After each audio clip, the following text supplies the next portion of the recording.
Today's episode is very special because it is a first. It is the first male on the podcast. And I'm so happy that Daniel is the first man on the podcast because he brings such an amazing energy.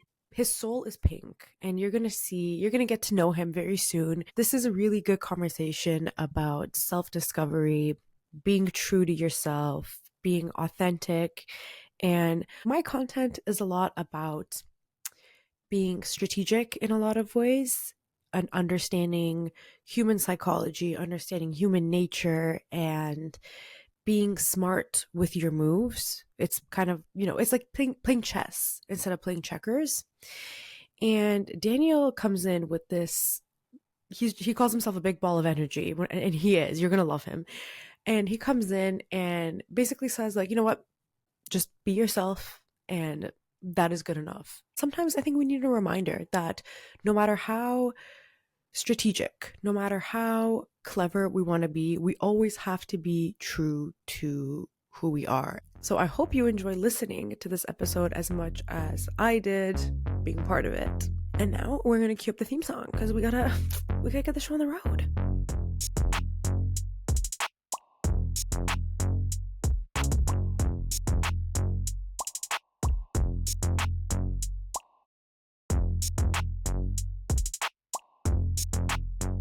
Hello, everybody, and welcome to the baddest bitch in the building. I am Neeki, your host. I am the baddest bitch in the building, not to be confused with you, who's also the baddest bitch in the building, and not to be confused Yes. with Daniel, who is the head bitch in charge. Daniel, hello. Yes. The HBIC. Good morning. Hello. Hello, everybody listening. It is 8:30 a.m. This is the earliest I have ever recorded an episode. So, Daniel, how are you feeling bright and early? You know what? I feel great. I think the more I got into my 30s, the closer I got into 40, and then when I turned 40 this year, the mornings were the moments that I cherish the most. Like no more late nights. It's early nights and early mornings, and that's just the baddest bitch lifestyle. It's a bad bitch lifestyle. What can I say? I love that. And okay, so you recently turned 40 and you had this huge Yeah. like birthday party. I saw it on Instagram. Can you tell us a little bit about that before we like get into any of the intros? I, for the longest time, would always feel very shy in public places. And I know it's something that a lot of people don't believe when I say that because I come across as such an extrovert, but like I'm an introverted extrovert. And I think after years of like bullying and being made fun of and ridiculed for my weight and for my sexuality, I'm not trying to make it so deep so early in the morning. So I hope you have your coffee, Nikki. But I think that over time, just had me retreat from public settings, really. I would prefer group things where I was really comfortable. So I would never celebrate my birthday. I think sporadically, if there was a milestone, I would do something.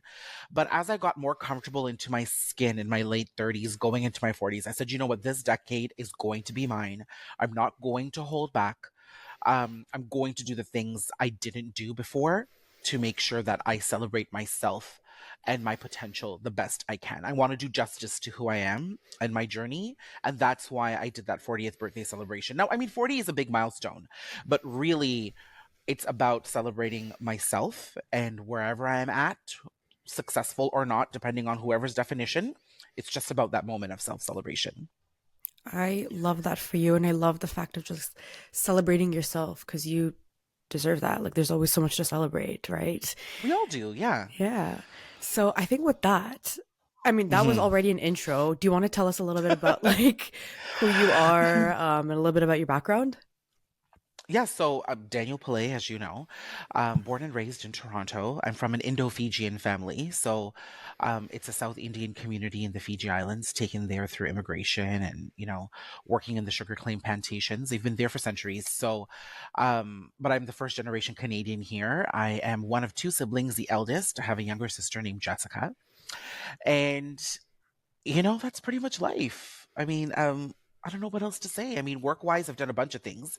You'll all know me as the president and CEO of Langton now. It's a public relations firm here in Toronto, doing work across the world. And I don't really know what else to say about myself. That's me in a nutshell. You gotta ask me questions, and then all the tea's gonna spill. Totally. I love how you're like, oh, that's it, and then you're like, oh, I'm also the president and CEO of this PR company in Toronto. Uh, I think I'm still trying to believe that too, in all honesty. Yeah. Self celebration. You gotta Yeah. celebrate that. I know, I do. See, I have to follow my own advice, right? Good for you. You're calling me out. I like that. There you go. Yeah. Tell us maybe on that note, tell us like how you got to being the CEO and president. It's with definitely a journey. I think throughout my career, I'll keep it short to when I ended up at Langton, but throughout my professional career, I've always ended up in professions that I've never trained for or never gone to school for. I did my bachelor's in English literature. I did a minor in women's studies and diaspora studies.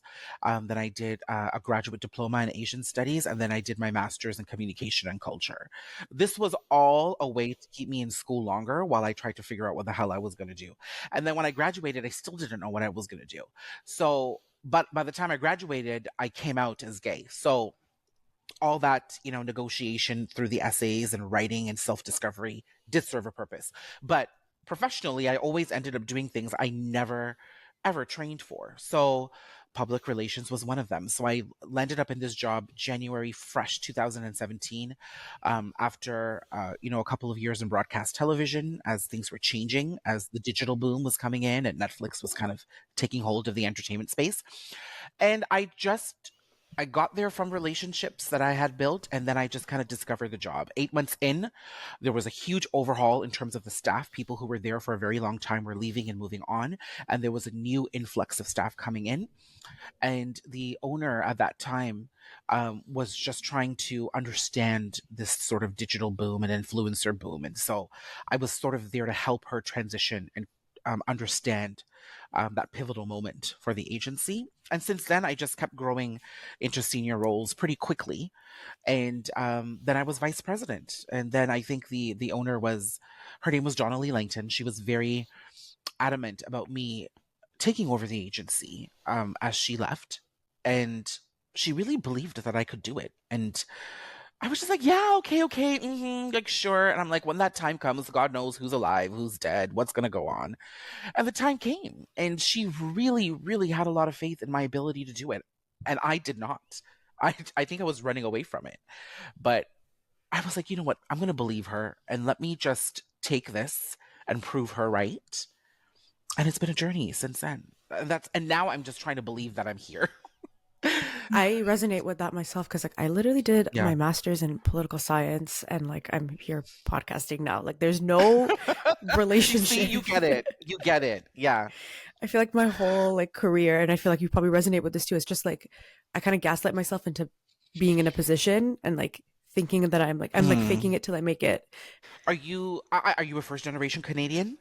My parents came here in the 90s from Iran, so Yeah. they weren't born Yeah. here, but my brother and I were. Yeah.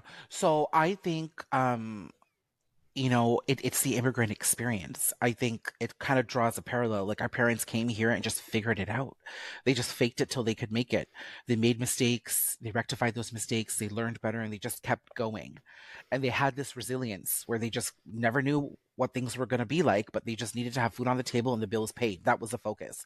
And I think for me, at least as a millennial, I don't know where you sit in the generational eras, but as a millennial, I think if I think about it, and this is a connection I'm literally making right now speaking to you, so I'm having like a light bulb moment, but it's parallel to my parents' journey. Like it happened in my career, but I just literally didn't know what's going to happen. Like things that I expected, becoming a doctor, marrying a woman, becoming a lawyer, these things weren't happening. So I just had to believe. And I don't know if I actually knew I was believing at that time, but we were just rolling with the punches and hoping for the best. So I learned that resilience from my parents. I think you would too. I think a lot of us who are coming from these immigrant communities understand that. Um, and that's just how it is. So good for you. Good for you. You know? Yeah, yeah, totally. Do Yeah. you do you feel like you've been in a lot of spaces that weren't designed for you or weren't meant for you to occupy Oh, them? 100%. I think as a person of color, 100%. Like this world is a white world. I think when my parents came to Canada in the 1970s. Well, my mom did. My dad came much later, but I think they were just trying to make it in a white world. That's what it was. And I think while the world has come so far and there are spaces for us, I think what was really interesting to me as I got into my 30s and I looked back is how much I was existing in a white world without even realizing it. You know, like when I stepped into broadcast television, I was in a South Asian entertainment program. That was a South Asian entertainment program. Like no mainstream program was coming to me. You know, no mainstream television shows were coming to me. Like those were opportunities that were in abundance to a lot of people who fit the bill, whether they were, regardless of the color of their skin, as long as they fit the bill to what was considered accepted, they got the roles. I was overweight. I was gay. I was a person of color. I was coming out of left field, not necessarily trained or had any relationships in the space. So it became very apparent to me that uh, there might not be acceptance here. And that's not to say when you walk into the building, Neeki, that people are staring at you. It was none of that. I was embraced culturally. People loved having me around. I loved being a part of them. We all celebrated each other. But the systematic way in which that industry was working didn't have room for me. And we were all victimized by that. That person who loved me so much only had so much power, right? So I think definitely it's been that way. I think the PR industry has evolved since. What I see a lot of is that a lot of people who are people of color are creating agencies that serve those communities because they've been underrepresented and underserved. Um, and there are some that are fortunate enough to become big enough to be mainstream. I didn't start this agency and make it mainstream. It was started by a white woman who was successful, but then embraced diverse staff and people and put them in leadership roles. Like the vice president before I was vice president was a black woman. She really, she just really, looked at talent and she supported that. And she handed this off to me like it's her legacy. And she's like, here you go. It's yours to do with what you please. And I've been able to ride that wave that was built for me. So, um, I think to answer your question, because I think I got a little long winded there, is like one, no, I haven't been in spaces that have been designed for me. But if you look at this Langton sort of journey, as much as it wasn't defined for me, Donnelly created space for me. And now I've been able to take up that space and, allow others to do the same, Yeah, you I know? think a lot of it is in like relationship building and getting to know the right people and like sort of Yeah. appealing to people's empathy because at the end of the day, like we're all human. I think a lot of people still have a Yeah. sense of empathy, especially when you get to know them on a personal level. Like you say, we live in a white world, which I think is totally true. I'm wearing my Barbie shirt because I like to believe we live in a Barbie world, and that's Yes. my Hey, I live mindset. part of that world too. The Langton colors are pink and red, right? That's my world too. Yeah. That's one of the things that caught my eye when I was like, reaching out to you. I'm like, this company has pink branding. I love this. Look, my keyboard is pink. My mouse is pink. I have a pink mat. I've got a pink stapler. I've got a pink tape dispenser. Oh my I even have god. like a pink fragrance here by Kaali. Yep, spray that. Just like it's celebrating. Look, I even have a pink furry pen. I use that. I got my little pink clips. It's just everything pink. I hope everybody's watching the video version of this so you can see Daniel's pink desk setup. No, I love that. I have my pink keyboard here. My computer theme is pink. My tripod is pink. My phone case is pink. My lip gloss is pink. My Stanley cup is Barbie I and love pink. it. Like I this love it. is my pink heart is so happy right now. It's a paradise. It's a paradise. Yeah. What was he even saying? I don't care anymore. I just want to talk about like I think we were talking about spaces, taking up space. yes. Yes. So a lot of what I talk about is so it's mostly directed towards women, but I feel like a lot of people can listen to this and sort of take away what they want from it. Yeah. But I'm coming from a place of we live in a man's world, also a white man's world. And as women, we need to sort of be strategic in the way that we maneuver Yeah. ourselves through these spaces because a lot of the time spaces aren't designed for women either. And a lot of what I talk about is how do we get into these spaces, lower people's defenses, appeal to their empathy and see that like, okay, you're a woman or you're whatever, but you're not lesser than. Yeah. And prove yourself in that way. So how would you say you've navigated through these spaces? You know, it's interesting because I think I've had, like, listen, I think I've had to, I've been fortunate enough that I've been given these opportunities and I have taken them and claimed them, but none of these opportunities came to me from men. It's always been women. It's always been women who have paved the way or paid my paycheck. There's never been a man who has done that for me. So I want to honor that because all the women of the world, no matter what color their skin is, no matter where they're coming from, it's only been women who have had faith in me and said, hey, here's an opportunity. I think you're going to be great at this. Here's your money. A man has never done that to me. So I want to say that first. With that said, I have made it this far because of the guidance of women. Um, I don't think I would have ever been able to navigate the complexities of the various different industries that I existed in if I didn't have the nurturing energy and then the fierce protection of the women around me, you know? And it's very motherly when I say it, but I've met so many different women in this journey who became really good friends, who became really good mentors, and then they guided me and they didn't want me to be judged or deemed less than when it came to these opportunities because they believed in me so much. And I think because I had that, I was able to lead with my authenticity. I didn't have to be sneaky or I don't even want to say sneaky. I was going to correct you there because I know it's the best way to say it, but like it's not harming anybody. It's just, being talented enough to know how to maneuver the words and the energy in a setting in order to get yourself noticed, I have a big personality. I get noticed where I go. I'm often trying to avoid it to an extent unless I'm comfortable around the people I'm with. But I've only been able to do that because I've been allowed to be authentic and I've been embraced with that. So I haven't felt like I've needed to maneuver. I've just needed to be myself. But I have to say, the world and the universe works in mysterious ways because that lack of maneuvering and strategic, movement in my career did parallel itself with my own journey of coming out. By the time I started to explore the professional world, I was already out. I was never hiding myself.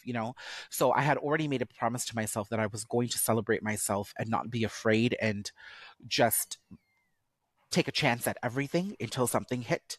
So it just so happened that women were able to see that and support it and guide me and usher me along. So those two things came together. So I always lived in a woman's world. A woman always ran the companies where I worked. They always ran the world for me, so to speak. And so I've never had to feel like I had to do that strategic maneuvering. And I'm blessed that it's been that way because it's stressful. And I don't know how you women do it. I've had to do that with my sexuality, not professionally. When you're in a certain setting and there's an acceptance and intolerance towards the LGBTQ community, then sometimes I notice my voice gets a bit deeper or I don't approach people. I've noticed these things about myself. It's not conscious, but I approach the people that I think are going to be accepting, and often it's a woman, or I speak quietly, or I just avoid the situation. I've had to code switch in those situations, but never career wise. Mhm. I'm just like a big ball of energy. Like if you see a space for me in a company, then there's space. Otherwise, if you can't contain this, and I think I would just die if I felt like I needed to contain this somewhere. It just wouldn't work. You know? No, Does that 100%. answer your Yes, of course. You answered my question and then like six other questions that I didn't even know I had. question? So you've talked about your like process of Yeah. self-discovery, especially with your sexuality. Yeah. Can you tell us a little bit more about that? Because you said you came out in university. Yes, I was 25 years old. I was just about to finish my master's. Um, I never knew I was gay. It was so suppressed. It was so suppressed. In a very conservative South Asian home upbringing, you're told, look, my future was decided for me before my parents even conceived me. You know, South Asians, they always want a son. They'll keep trying until they get a son. And then when they do get a son, he's going to be a doctor. He's going to be a lawyer. He's going to get married. He's going to continue the family legacy. He's going to be the one to take care of the entire family, no matter how much he earns. And that trajectory was always decided for me. So you're born into that. Um, And I know a lot of cultural communities will understand that, but for me, it's my South Asian community.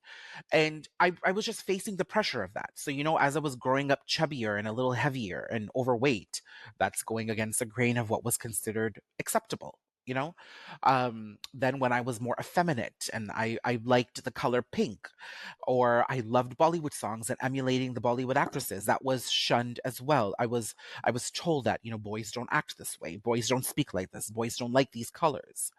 So I was constantly reminded that there were parts of me that just were not accepted. So once you start being policed so much in that way, and policed is a heavy word, but that's what it was, and I don't think my family or my uh or the people around me knew that that's what they were doing. But once enough of that happens, you almost subconsciously build a veil around yourself. So you don't end up being who you are. So that trickled into relationships, not exploring myself sexually, um, not establishing intimate relationships. I had quite an abusive background as well. So naturally, I wasn't exploring intimate relationships. But um, it was so buried within my subconscious. Like knowing I was gay was the last thing. Um, Coming from an abusive household, my mom and I were just trying to survive and get to the next day, right? So you don't think about these luxuries of understanding your sexuality. You just want to make sure that there isn't an argument in the home, that mom's not going to leave, dad's not going to have an outburst, and everyone's going to be happy. So understanding myself was a luxury. So when you end up in university, naturally, students from all different walks of life are there. There's committees to support the LGBTQ communities, there are committees to support cultural communities, and with so much acceptance, I was able to kind of understand where I exist in the world. And that led to my coming out when I was 25. And then I told my family, and it's been, just a rainbow pink world since.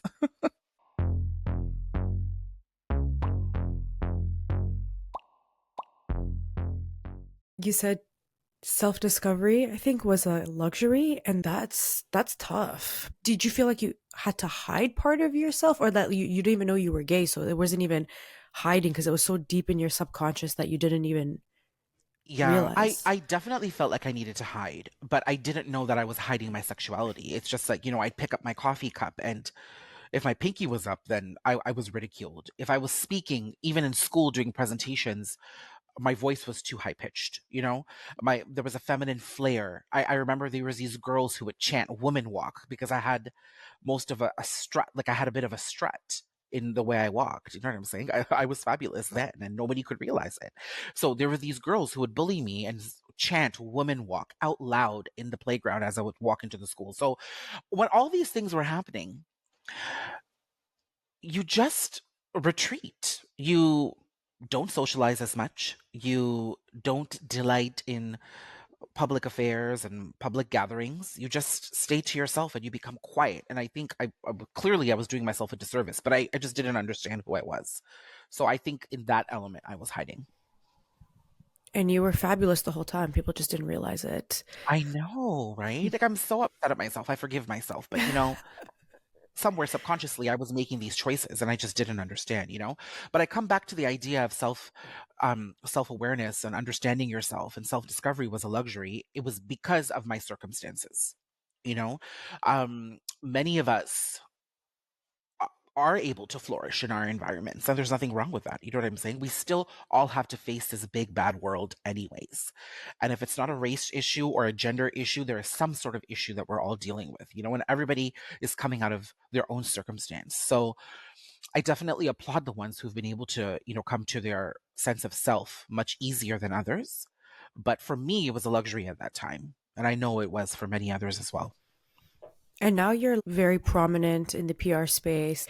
You put yourself out there, obviously, because you're sort of like the face of your firm now. And you guys make the cutest reels on Instagram. I love it. And I know you talked about this a little bit, but like, how did you go from like being that kid who was hiding and you didn't want to be seen to somebody who is now very much out there, and you're at these events, your face is like all over Mhm. the Instagram page, all over the internet, so to speak. So like, how did you, I'm Mhm. sure it wasn't what do you call it? Flipping a switch, but like how did that process look like?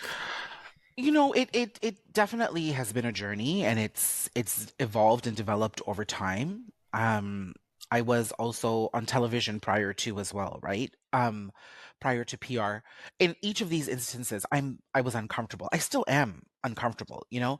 When you come from an environment like I have described where you just don't feel like you can be yourself, there's parts of that that still creep up from time to time, and there's more bodily reactions. So while mentally I don't give a crap about what anybody has to say, and I'm confident in who I am, and I'm secure emotionally, my body hasn't let go of some of that trauma. You know, I break out into like a nasty sweat sometimes because I get so nervous. Like, even if I have to do like a client presentation, you know, like I just break out into a sweat. Like my body has this reaction, and then that leads to other nerves. And so I'm understanding that the body doesn't forget. I might, but the body does not, you know?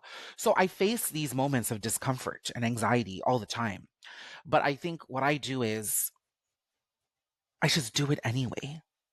You know what I'm saying? Like, okay, so I ended up in PR. I ended up in a leadership role. You know, my face wasn't plastered all over the place. Then I ended up taking over the agency and I own it and I'm directing it. So my face is out there.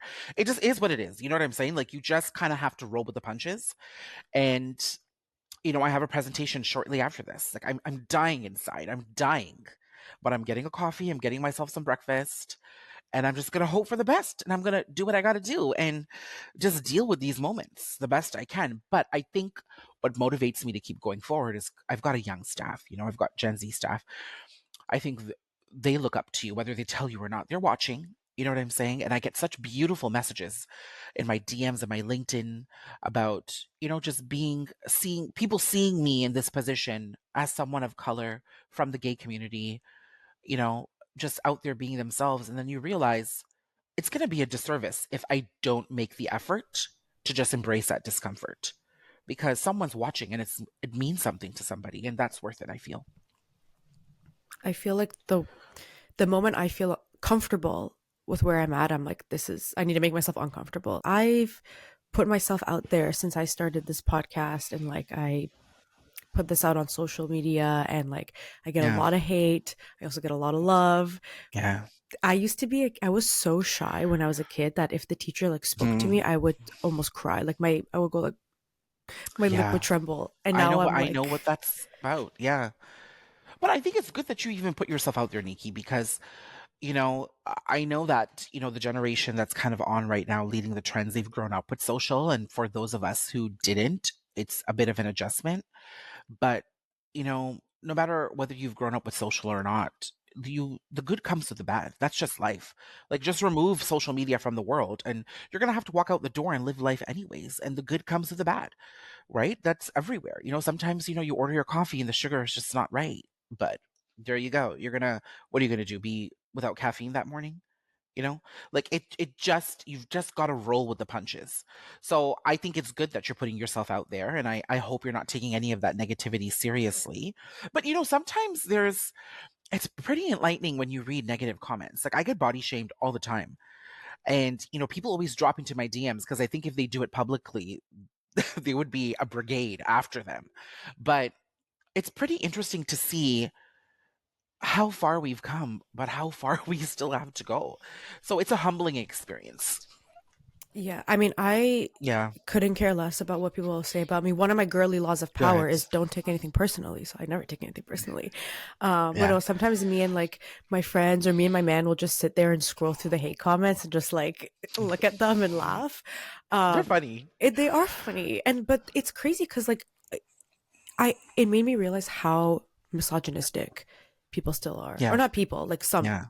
boys. I don't call them men because Yeah. a true man will not be a misogynist, but like Yeah. a lot of these I get people are you. just like, it's crazy. I actually want to go back and talk about the color pink, like we were Yes. we were talking about earlier. I There was this trend on socials a couple of months ago. Oh, your fluffy pen. I have a fluffy pen. It's just not within my reach right now. Ah, I love it. There was a trend on social media a couple months ago where people were writing a letter to their 18-year-old selves, and Yeah.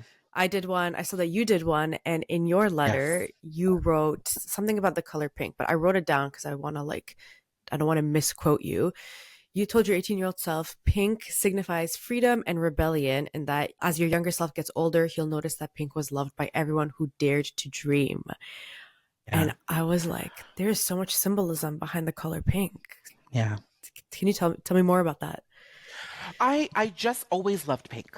You know, pink was my color, and I was denied of it growing up because if I was ever gifted anything, it would be blues and greens and reds. I always had a yearning to be the Pink Ranger from the Power Rangers, you know, but when I got my tracksuit, it was the Red Ranger, you know? So when you think about all these sort of gender norms, I was being shoved into this category of being a boy, but my spirit just always resonated with the femininity in the world, and pink being that color.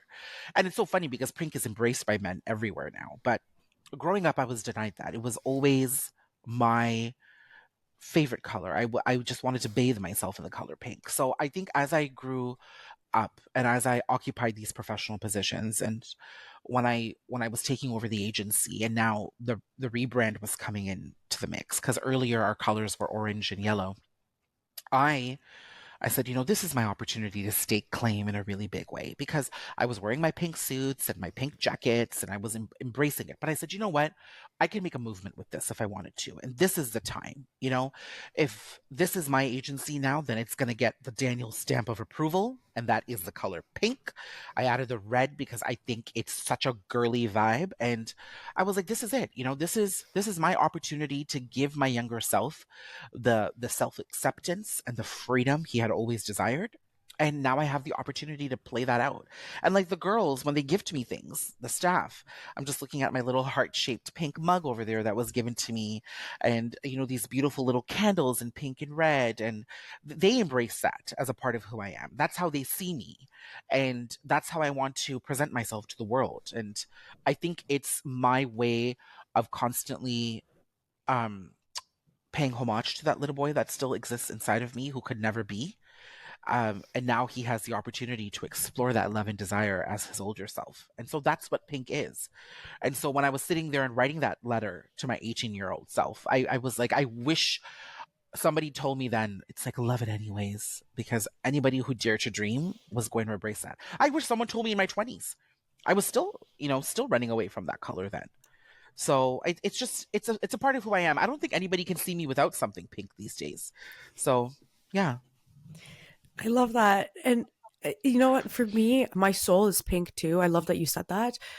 But for a lot of my life, I grew up trying to be a tomboy and trying to sort of be a more masculine girl because I felt like people would look at girly girls and be like, look down on them a little bit. Like I felt like it was more socially acceptable to be more masculine, be a yeah. tomboy, especially when I was in elementary school. If somebody called me a Wow, girly girl, I would wow, be like, don't call me that.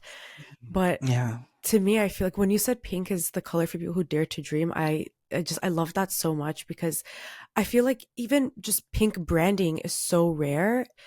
Destigmatizing the color pink from like professionalism is also huge. And I feel like you're doing that with your branding and I'm doing that with my branding, but I wish more people would do that because it's just there's so many connotations to the color that we don't even yeah. realize.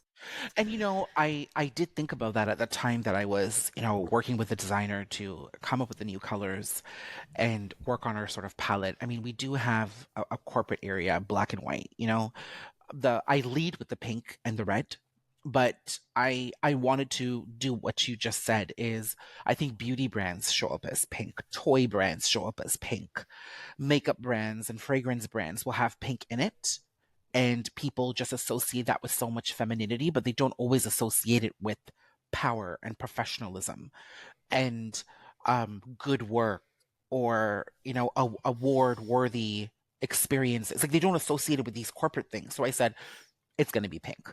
You know, the red brings in a little bit of that masculinity because that is who I am. You know, I'm a blend of both energies, and I think we all are a blend of both energies. To be quite frank, I think as humans, you have some masculine, you have some feminine, so it's a synergy of both. But I lead with the pink because I want people to know that I'm here to take claim, and so are my girls, and we're going to take up space. But you know, like if we have to, you know, like you said, you know, maneuver our way with a little bit of zhuzhing, then I can come down to the black and whites if I need to. And I've got more of a formal color palette, but our identity is pink and red. Yeah. The soul of Langton is pink. Yes, Yeah. the soul, our soul and our spirit. I don't know if you work with a lot of male clients, but like, is that received differently when you work with men, or do people just see it as, okay, this is your branding, they don't really think much of it? I've never felt the judgment from the men that I work with. I think if they were judgmental, they wouldn't work with me. I Hmm. mean, you know who I am. You know how I take up space. You know my zhuzh. You know my flair. You know my sparkle. And I think if they inherently had anything against that, they wouldn't. They or they showcase their discomfort, and I've never felt that. The men that I've worked with have been so gracious and so kind, and they collaborate with me. They connect, they collaborate, and they create. And I've never had an issue. Never had an issue. I also think that men who don't really accept homosexuality or find it uncomfortable to be around me, I don't even think they come around me. I'm loud. You know what I'm saying? I don't even think they cross the street to come and stand where I'm at. So they can stay over there. Stay Yeah. on the other side of the street. Yeah.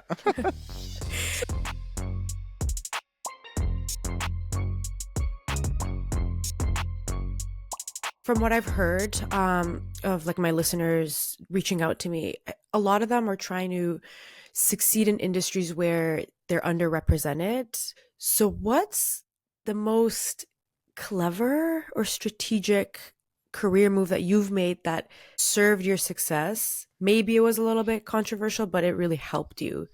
Oh, I think it was just being myself, to be quite frank. I mean, I I remember getting into the broadcast TV world. I think that was a controversy, choosing not to play a game or be authentic. And I remember when I entered broadcast, so many different, like everybody was so pressured to play the game in a certain way. Like people were so strategic in how they built relationships, and they were so um purposeful and intentional about how they approached a situation. And it just sounded so stressful to me. I was like, just be yourself. Like, why wouldn't you just want to show up and have a coffee and be yourself? Everything was always a planned science and strategy. And I found that really odd and stressful, and I never really believed in it. I saw some of my mentors get bogged down by that. But ultimately, the game that I chose to play was one of authenticity. I don't know how to get out there and be something I'm not. And so I would say that's the controversy of it all. Even right now, I'm sure I can put in all these manipulative moves and, all these strategic, slimy ways to do business, and it doesn't have to hurt anybody. It could be uncouth. It could be considered unprofessional. I can take the professional route and be underhanded about the way I do things too. If you're not breaking any rules or anything to get business. But I just choose not to do that. I just don't think I'd sleep well at night. And I just think if I lead with authenticity, then the people who are meant to find me will. The people who I'm meant to work with will find me, and it will be goodness from there. And I think the thing is, when you put that type of energy out there to be strategic and manipulative, these are heavy words, but be controversial to get your way, you're only going to attract that energy back. And I don't want to work with people with that kind of energy. You know what I'm saying? Like, I was speaking to a client the other day, and I'm like, I need to be friends with my clients in order to work with them. Otherwise, everything is so transactional and meaningless. And I don't want that. So I try to emit the energy and work from that place so I get that back, so I can be happy and enjoy what I'm doing in my pretty pink world. I don't want that to change? So I would say the best piece of advice is to be yourself. I know it sounds so cliche, but it's going to be the hardest thing you're going to do in your journey, especially if you feel like you are trying to make way in a field or in an industry that doesn't have people that look like you, or doesn't support um, people from where you're from or how you speak or how you look. Then the most uncomfortable thing you can do is be yourself. And that is going to be your saving grace. And I encourage that. 100%. Yeah. It's crazy that like the most controversial thing you can do sometimes is just be yourself. Like that is Like, insane. exactly. And it sounds so cliche in this world of social media when you have so many motivational reels and quotes going out there. It's all, normal there. But when you actually get out into the world, being yourself, being who you are is difficult because you're constantly reminded that you've got to be something else. You've got to be someone else in order to succeed. So I'd say let the controversy of your authenticity shine. This came at a great time because I recently left my corporate job not too long ago. And Mhm. it was a place where I really felt like I couldn't be myself. Like I would be myself as much as I could, and I would get pushback from it. And it was just not a good place to exist. Yeah, and it just, I I'm like, understand. I can't be here. Goodbye. And people told me after I left and cleared out my desk, like, the office is so much less pink without you. So See, your legacy was left behind.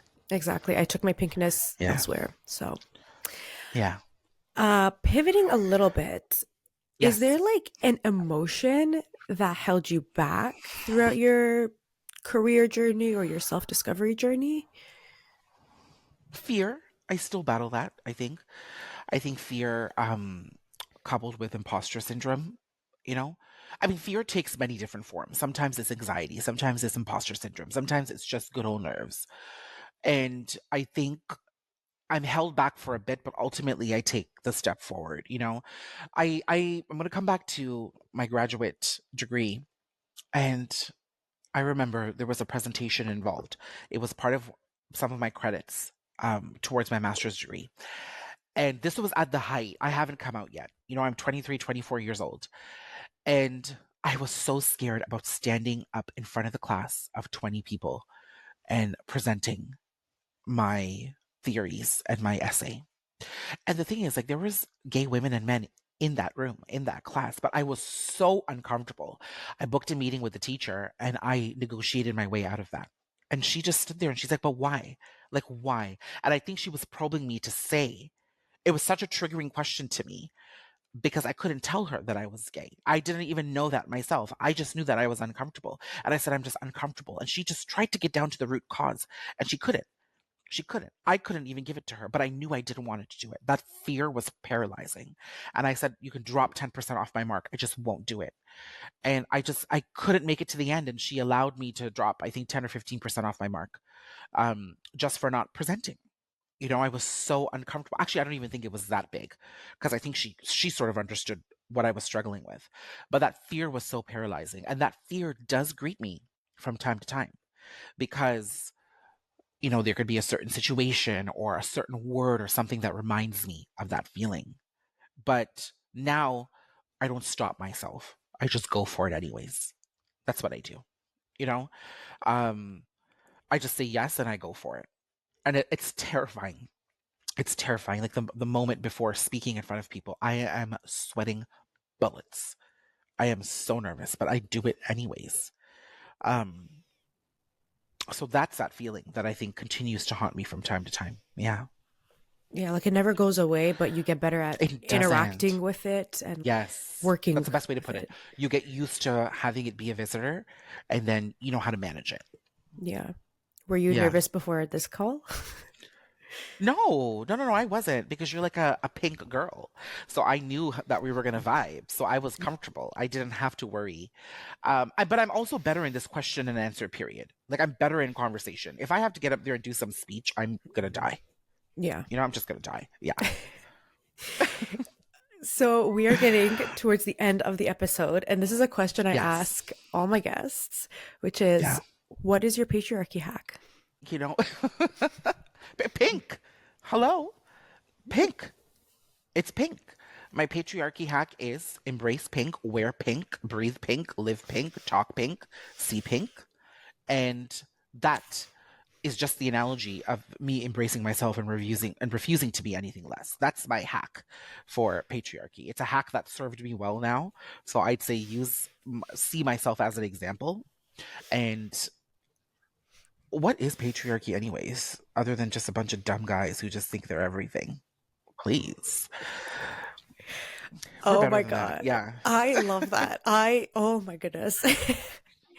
That's my new definition of patriarchy. That's it. If somebody asks me It's that, that's what I'm pink. saying. That's it. Yeah. It's Yeah. pink. If I could eat the color pink, I would. Well, you can with cakes and cupcakes and snacks and candies. You can. Pink is everywhere, honey. I know. Pink is here. We are pink. We are pink. Yes, there you go. Do you have your tarot cards? I do. Ooh, I do. Right here. Of course, the of box is course. pink. And what did you want me to ask the cards? So you mentioned that we can do like a takeaway of this conversation. Do you think that's still a good Yes. question, or should we do something Yeah. else? Let's see the energy we're walking away with and the advice. Okay. Okay. Choose two cards. We've got the Five of Pentacles. We've got the Four of Pentacles. I'll pick one more. And we've got the Ace of Swords. So the Five of Pentacles is a card of sadness and walking away and sorrow. But that's a past energy that I'm picking up here. Okay. In the middle, we've got the Four of Pentacles, which is a card of being reserved and pausing in the moment without taking action. And ultimately, the result is the Ace of Swords, which is that act of authenticity, freedom, communication, and power, asserting yourself. So what I'm seeing here is that the unfortunate incidents and feelings of the past remain in the past. You have the opportunity now in the present to really sit down, take up space, and claim your past. I think you shouldn't just let your past walk away from you. Claim it. By claiming it, you can understand it. You can be with it. You can identify with it. And from there, use it to fuel your sense of purpose here, which is an act of authenticity. So, understanding where you come from, understanding your pain, understanding your trauma, understanding your feelings is important. I think many of us turn a blind eye. Many of us are trying to ignore and just avoid. That's not going to get us anywhere. So, we are sitting in this present energy of reflection. Okay.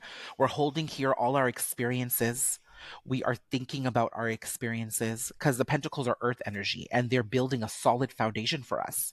So stop being fearful of the past. And then as you understand this, you're going to be able to hold up your sword of truth and start walking in the footsteps that you've always desired, walking towards that final goal. So I think this beautifully encompasses the conversation we've just had. But I think it's also an affirmation and a promise that things can get better if you're willing to understand who you are and understanding your past. And this might be understanding your parents too, because they're part of that journey. Yeah. Wow. I'm convinced. But Yes. It's a that's beautiful amazing. message. Yeah. I think that's a great message for anyone listening, which is claim your past, be true to yourself, be pink, and just be yourself, even if that's the most Exactly. uncomfortable, controversial thing you can do. That's even more reason to be true to who you Yeah. are. Embrace pink and let it be your rebellion. Because your soul is pink, so you might as well be true to Yes. your soul. Amazing, Daniel. Thank you so much for joining me Thank at you. the crack of dawn for this. Thank you. Thank you for having me. I'm honored. Thank you so much for thinking of me, Neeki. So, remember when I told you guys that you're going to love Daniel and you're going to love his energy? There you go, Exhibit A. I will leave all of Daniel's and also LinkedIn PR's links in the show notes if you want to check him out or check out their Instagram. They make very fun reels. I had so much fun preparing for this episode. And I'm going to leave this open to the pretty girls. So if there are any guests that you want me to have on the show, send me a DM. And if I feel like they're a good fit, then I will begin my process of sending them 900 million emails. So let me know. And if you liked the episode, if you are a pink girly, if you have a pink soul, or if you don't have a pink soul, it's okay. I still love you. Feel free to drop a 5-star rating. And I will see you all again next week or on socials. All right, until next time, stay bad. Love you. Bye.